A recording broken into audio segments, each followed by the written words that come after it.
महागणपतिं मनसा स्मरामि महागणपतिं మనసా స్మరామి.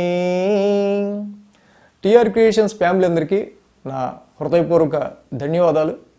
ఈ ఏప్రిల్ 9వ తారీఖు నుంచి మనం యుగాది నూతన సంవత్సరాదిలోకి అడుగు పెడుతూ ఉన్నాం. సో ఈ క్రోధినామ సంవత్సరం, అసలు క్రోధినామ సంవత్సరం అంటే ఏమిటి అది మనం చూసినట్టయితే కనుక, ముందుగా జరిగిన ఈ తెలుగు సంవత్సరాలు ఏదైతే వికారి తగ్గట్టుగానే వికారాన్ని 2020లో చూసాం. తర్వాత శార్వరి మొత్తం చీకట్లు పేరుకు తగ్గట్టుగా 2021లో చూసాం. తర్వాత ప్లవనామ సంవత్సరం, ప్లవం అంటేనే కోతి, సో కోతికి తగ్గట్టుగా 2022 సంవత్సరం చూసాం. సో కొంతవరకు శుభకృతు శోభకృతు అనుకుంటూ మనం జరుపుకున్న గత 2 సంవత్సరాలు కొంచెం కుదుట పడుకుంటూ వస్తున్న మాట వాస్తవం. గత సంవత్సరం కూడా చెప్పుకున్నాం తెలుగు సంవత్సరంలో శోభకృతు అంటేనే శోభాయమానంగా ఉండేది అని. సో అలాగే శ్రీరాముల వారి అయోధ్యలో ఆయన పుట్టిన జనం, ఆయన ఏదైతే శ్రీరాముల వారు పుట్టారో మళ్ళీ ఆయన ప్రాణప్రతిష్ఠ జరగటం మనం క్రిత శోభకృతు నా సంవత్సరంలో శోభాయమానంగా ఉంటుంది అని మనం చెప్పుకున్నాం. సో అలాగే జరిగింది. సో అలాగే ఆలయాలు అన్నిటికీ కూడా చాలా మంచి రోజులు వస్తాయి అని చెప్పుకున్నాం. అలాగే శోభకృతు నా సంవత్సరంలో వచ్చాయి. సో ఇప్పుడు క్రోధినామ సంవత్సరం. సో క్రోధము అంటేనే ఆవేశము, కోపము. సో ఇలాంటివి దానికి నిర్వచనాలుగా ఉన్నాయి. సో అంటేనే అర్థమైంది క్రోధినామ సంవత్సరం అంటే కొంత కోపావేశాలతో కూడుకున్న సంవత్సరంగా మనం చెప్పచ్చు. అసలు ఈ సంవత్సరాలు ఏమిటి, వీటికి ఈ పేర్లు ఎలా వచ్చాయి ఏంటి అనేది మనం చిన్న కథ, మనం పురాణ ఇతిహాసాన్ని తప్పకుండా తెలుసుకోవాలి. సో నారదమునికి నా అంత విష్ణు భక్తుడు ఎక్కడ ఈ లోకంలోనే లేరు అని గర్వంగా ఉండేవారట. సో అప్పుడు శ్రీమన్నారాయణుడు, అంత పెద్ద విష్ణు భక్తుడువా నువ్వు, సరే నీ భక్తిని నేను కూడా పరీక్షిస్తానని చెప్పి నారదముని నదిలో నీరు తాగుతున్న సమయంలో చిన్న ఆయన మాయ చేయగా నారదముని ఆ నీరు త్రాగి ఆయన ఆడవారిగా మహిళగా మారిపోతారు. సో అక్కడ ఆ నారదముని తర్వాత ఒక ఋషిని వివాహమాడి 60 మందిని సంతానానికి అంటారు. ఆ 60 మంది సంతానమే ప్రభవ, విభవ, ప్రమోజ్యోత. సో ఇలాగా మనకి 60 తెలుగు సంవత్సరాల పేర్లు. సో ఆ తర్వాత అక్కడ ఆ ఊరికి నారదముని ఉన్న ఆ ఊరికి వరదలు రాగా ఆ సంతానం అంతా కూడా వరదలు కొట్టుకుపోయి పుట్టెడు దుఃఖంతో నారదముని తను కూడా ఇక తనువు చాలించాలని చెప్పి ఆ యొక్క వరదల్లోకి ఆయన కూడా వెళ్ళబోతుండగా శ్రీ మహావిష్ణువు మళ్ళీ ప్రత్యక్షమై నారదముని, నువ్వు నీ అంత విష్ణు భక్తుడు లేడు అని చెప్పి ఎంతో గర్వంతో ఉన్నావు. కానీ నీకు ఎప్పుడైతే బాధ కలిగిందో, భవసాగరం కలిగిందో, ఈతి బాధ కలిగిందో ఆ క్షణాన మాత్రం నీ భక్తిని నువ్వు విస్మరించావు. సో ఎప్పుడైతే భక్తుడు సుఖాల్లో దేవుణ్ణి కొలవటం కాదు, దుఃఖాల్లో ఉన్నప్పుడు కూడా ఆ దైవాన్ని పట్టుకుంటేనే అది నిజమైన భక్తి అని సారాంశంగా చెప్పి ఆ శ్రీమన్నారాయణుడు మళ్ళీ ఆ నారదమునికి మళ్ళీ ఆ మహిళ రూపం నుంచి నారదమునిగా ఆయన్ని మళ్ళీ నిష్క్రమింపజేసి ఆయన అవతారాన్ని. సో ఆ నారదుడు తర్వాత మరి ఈ కలిగిన సంతానానికి సంబంధించి మరి దీనికి ఏమిటి సార్థకత అని అడగగా, నీ సంతానం ఏదైతే ఉందో 60 మంది తప్పకుండా తెలుగు సంవత్సరాలుగా కాలగమనంతో పాటు ఈ చక్రంతో పాటుగా వాళ్ళ యొక్క పేర్లు సార్థకంగా ప్రతి సంవత్సరానికి ఒక పేరు చెప్పుకుంటూ కాలక్రమంలో వాళ్ళు కూడా కీర్తింపబడతారని చెప్పి ఆ శ్రీమన్నారాయణుడు నారదుడికి వరం ఇస్తారు. సో ఇది మొత్తంగా అసలు మనకి ఎలా వచ్చినాయి ఈ యొక్క తెలుగు సంవత్సరాల పేర్లు.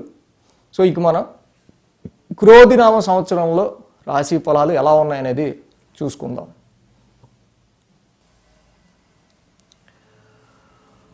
కన్యారాశి వారికి సంబంధించి క్రోధినామ సంవత్సర ఫలితాలు ఏ విధంగా ఉన్నాయనేది చూద్దాం. కన్యారాశి వారికి మనం చూసినప్పుడు ఉత్తర 2, 3, 4 పాదాలు, హస్త 1, 2, 3, 4 పాదాలు, చిత్త 1, 2 పాదాలు వెరసి కన్యారాశి. సో అదేవిధంగా ఈ ఉత్తర, హస్త, చిత్త వీటికి సంబంధించి టే, టో, పా, పి, పు, షం, నా, ఠ, పే, పో, రా, రి ఈ అక్షరాలు కనుక మీ యొక్క పేరులో మొదటి అక్షరం అయితే ఈ అక్షరాలు, ఇది మీరు ఈ రాశి కిందకు వస్తారు, కన్యా రాశి కిందకి. సో కన్యారాశి వారికి ఈ యొక్క క్రోధినామ సంవత్సరం ఆదాయం 5, వ్యయం 5. సో ఆదాయ వ్యయాలు సరి సమానంగా ఉన్నాయి. సో అష్టమ గురు దోషం మరి తొలగి ఆ గతంలో ఉన్న కమిట్మెంట్స్ కానీ మరి ఆ అష్టమ గురుడు దాటుకుని వస్తూ ఉన్నారు కాబట్టి మరి అక్కడ జరిగిన కొన్ని ఎక్స్పెన్సెస్ని తట్టుకుని మీరు ముందుకు రావాలి కాబట్టి ఈ కన్యారాశి వారికి కొంతవరకు ఆదాయ వ్యయాలు ఈ సంవత్సరం బాగానే ఉంది, చెప్తాను. ఆదాయ వ్యయాలు సరిసమానంగా ఉన్నాయి. సో రాజపూజ్యం 5, అవమానం 2 ఇది మంచిదే. చక్కగా గౌరవించే వాళ్ళు ఎక్కువ ఉన్నారు, మీకు వెన్ను తట్టే వాళ్ళు ఎక్కువ ఉన్నారు, మీకు మిమ్మల్ని శభాష్ అనేవాళ్ళు, మీకు సపోర్ట్గా నిలిచేవాళ్ళు ఎక్కువ ఉన్నారు. అవమానాలు 2 ఇక పర్వాలేదు. మరి కొంచెం మనం తట్టుకుని నిలబడ్డప్పుడు తప్పకుండా మళ్ళీ మనల్ని కించపరిచే వాళ్ళు ఉంటారు కాబట్టి ఇక్కడ అవమానం 2గా ఉంది. సో ఏదైనా గౌరవమే ఎక్కువగా ఉంది కాబట్టి కన్యారాశి వారికి మేలుగా ఉంది. ఈ రాశి వారికి మనం చూస్తే మే 1వ తారీఖు నుంచి కూడా సంవత్సరం మొత్తం కూడా ఇక్కడ ప్రథమార్థం ద్వితీయార్థం ఏమీ లేవు. ఇక్కడ గురుడికి ఈ సంవత్సరం మొదలు వచ్చే సంవత్సరం వరకు కూడా ఒకటే రాశిలో ఉంటున్నారు కాబట్టి ఒకటే రకంగా ఉంటుంది వీళ్ళకి, ఇంకా ఎటువంటి ఇది ఉండదు. సో ఇక్కడ భాగ్యస్థానంలో గురువు గారి సంచారం రజతమూర్తిగా ఉంది. సేమ్ శనేశ్వరుడు కూడా సంవత్సరం అంతా కూడా ఆయన కూడా షష్టమ స్థానంలో తామ్రమూర్తిగా శని భగవానుడు ఉంటున్నారు. సో రాహుకేతువులు ఇద్దరు కూడా సంవత్సరం మొత్తం ఈ సంవత్సరం మే మొదలు సంవత్సరాంతం కూడా సప్తమ జన్మాలందు రజతమూర్తులుగా ఉంటున్నారు, సప్తమంలోను జన్మంలోను. సో ఈ విధంగా మనం పరీక్షించి చూసినట్టయితే కనుక కన్యారాశి వారికి దీర్ఘకాలిక గ్రహాలు ఒక స్థానంలో ఎక్కువ కాలం సంచరించే గ్రహాలైన గురుడు శని 2 గ్రహాల యొక్క యోగం పెరుగుతోంది వీళ్ళకి. కన్యారాశి వారికి తప్పకుండా క్రోధినామ సంవత్సరం గడచిన సంవత్సరం కంటే శోభకృతి కంటే తప్పకుండా బాగుంటుందనడంలో ఎటువంటి సందేహం లేదు. అది అలాగో చూసినట్టయితే భాగ్యస్థానంలో గురువు గారి సంచారం మొదలవుతుంది. విద్యార్థులు మే ముందు వరకు కూడా ఎవరికైనా ఇక్కడ ఎగ్జామ్స్ ఉన్నట్టయితే పరీక్షలు ఉన్నట్టయితే వాళ్ళు కాన్సన్ట్రేటివ్గా చదివితే మే తర్వాత వచ్చే గురుబలం చక్కగా మంచి సబ్జెక్ట్లో మీకు నచ్చిన మీకు కావాల్సిన మీ లైఫ్ గ్రోత్కి సంబంధించి మీ నాలెడ్జ్కి తగ్గ సబ్జెక్ట్ని మీరు తీసుకునే విధంగా నెక్స్ట్ గ్రేడ్కి ప్రమోట్ అవ్వగలుగుతారు. భాగ్యస్థానంలో గురు సంచారము, షష్టమ మందు శని సంచారము, రజతమూర్తి తామమూర్తి. ఏదైనా కన్యారాశిలో షష్టమ స్థానంలో ఉన్న శని వల్ల కొంతవరకు ఈ రాశి వారికి ఆరోగ్యపరంగా చిన్న చిన్న చికాకులు ఏర్పడుతున్నప్పటికీ తప్పకుండా వాటన్నిటినీ కూడా మీరు అధిగమించగలుగుతారు. కోర్టు కేసెస్ ముందుకు వస్తాయి, అలాగే వివాదపరమైన విషయాలు ముందుకు వస్తాయి. మీ శత్రువులు ఎప్పుడూ లేనంతగా మిమ్మల్ని కొంచెం దీర్ఘకాలంగా ఇబ్బందులు పెట్టే ఆస్కారాలు ఉన్నప్పటికీ మిమ్మల్ని మీ నిత్య జీవితంలో ఇబ్బంది పెడుతున్న ఏ సమస్యనైనా సరే గురుబలంతో మీరు అధిగమించగలుగుతారు. మే 1 నుంచి భాగ్యస్థానంలో గురువు గారి యొక్క సంచారం, వృద్ధికారకుడైన గురు భగవానుడు భాగ్యస్థానంలోకి రావటం, ముఖ్యంగా ఎవరైతే ప్రమోషన్ల కోసం ట్రాన్స్ఫర్ల కోసం వేచి చూస్తున్నారో వాళ్ళకి ఇది మంచి కాలంగా చెప్పచ్చు. అదే సమయంలో ఇంట శుభకార్యానికి సంబంధించిన మంచి శ్రవణానందకరమైన వార్తలు వినడానికి కూడా మే 1 నుంచి అనువైన కాలంగా చెప్పబడుతోంది. హైయర్ ఎడ్యుకేషన్ నిమిత్తం కానీ విదేశీ ప్రయాణాల కోసం కానీ ఉన్నత చదువుల విషయంలో కానీ ఈ యొక్క రాశికి అత్యద్భుతంగా ఇక్కడ కాలం అనేది మొదలవబోతుంది. ఏదైతే ఒక చీకటి అంధకారాన్ని కప్పుకొని ఉన్న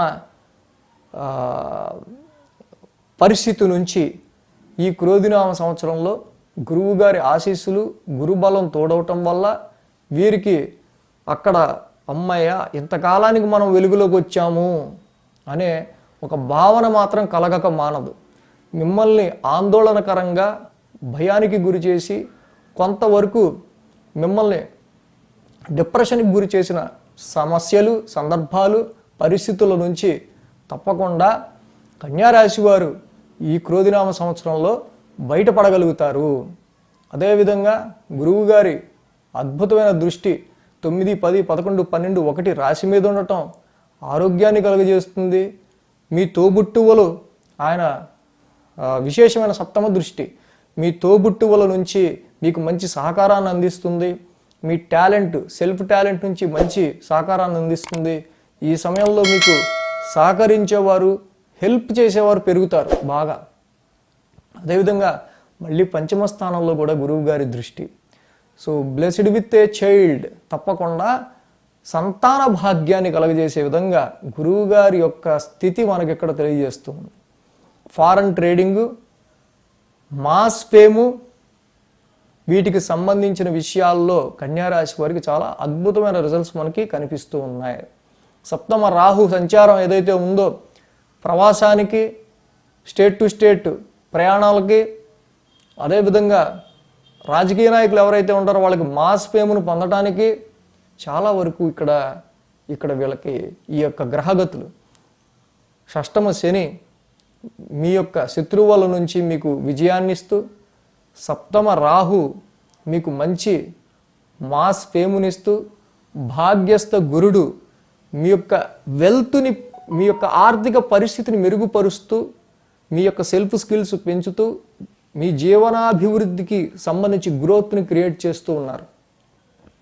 కావున కన్యారాశి వారికి గత శోభకృతి కంటే క్రోధినామ సంవత్సరం అద్భుతంగా ఉండబోతోంది అనటంలో ఎటువంటి యొక్క సందేహము లేదు అని మాత్రం మనం గమనించవచ్చు. సో అదేవిధంగా ఈ రాశికి రాశిలో ఉన్న కేతువు వల్ల మాత్రం స్వల్పంగా ఆరోగ్యానికి సంబంధించిన సమస్యలు ఉండే ఆస్కారాలు ఉంటాయి.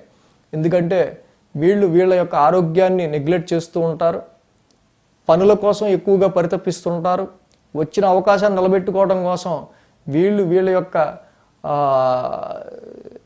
శరీరానికి కావాల్సిన వాటిని సమయానికి అందించడంలో మాత్రం వీళ్ళంతగా సత్ఫలితాన్ని పొందలేకపోవటం వల్ల వచ్చే సమస్యలే ఇవన్నీగా మనం చెప్పవచ్చు.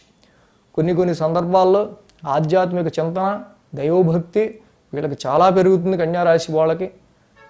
కేతు అంటే మోక్షకారకుడే కాదు, జ్ఞానకారకుడు అన్న విషయాన్ని కూడా గమనిస్తే వీళ్ళకి చక్కగా మంచి ఆధ్యాత్మిక చింతన, ఏదైనా విషయాన్ని ముందు మనం వినాలి ఎదుటివాడు చెప్పేది అనే విధంగా వీళ్ళ మైండ్ని ట్యూన్ చేసుకోవటం వల్ల చక్కగా వీళ్ళు ఎదుటివాళ్ళు చెప్పింది విని ముందుకు వెళ్ళడం ద్వారా విజయాన్ని సాధించే ఆస్కారాలు ఉంటాయి.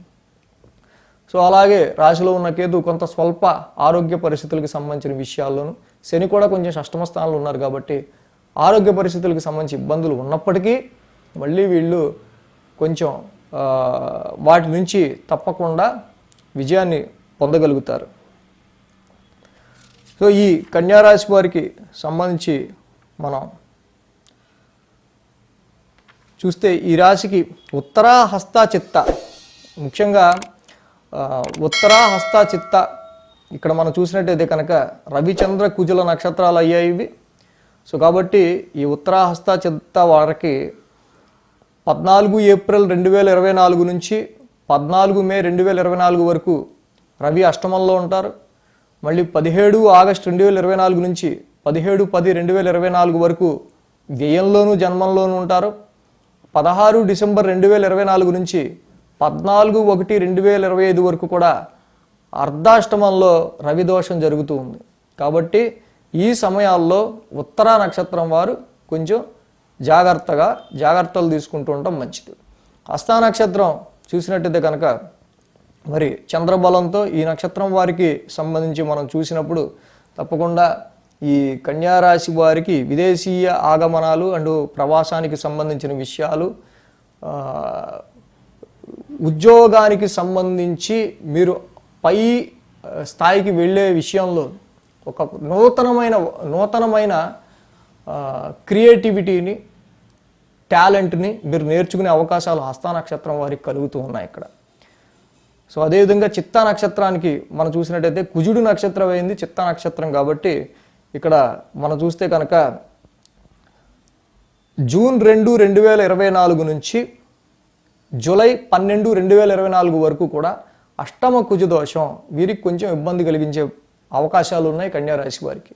సో కాబట్టి ఈ సమయాలు మనం ఆల్రెడీ చూస్తే కనుక వీక్లీ రాశి ఫలాలు, మంత్లీ రాశి ఫలాలు అలాగో చెప్పుకుంటాం కాబట్టి డైలీ అక్కడ మీకు పరిస్థితి లేదా అనుకూలించిన పక్షంలో ఎందుకు ఇలాగా అనేది మనం ఒక్కసారి వీక్లీ మంత్లీ చూసుకుంటే ఇంకా అక్కడ జరుగుతున్న దాన్ని బట్టి రెమెడీస్ చేసుకుంటూ ముందుకు వెళ్ళచ్చు. సో ఈ విధంగా కన్యారాశి వారికి సంబంధించి క్రోధినామ సంవత్సరంలో ఫలితాలు ఉన్నాయి. సో అందరికీ క్రోధినామ సంవత్సర శుభాకాంక్షలు. ఈ వీడియో కనుక మీకు నచ్చినట్లయితే లైక్ చేయండి, షేర్ చేయండి. మరిన్ని అప్డేట్స్ కోసం సబ్స్క్రైబ్ చేయడం మాత్రం మర్చిపోకండి.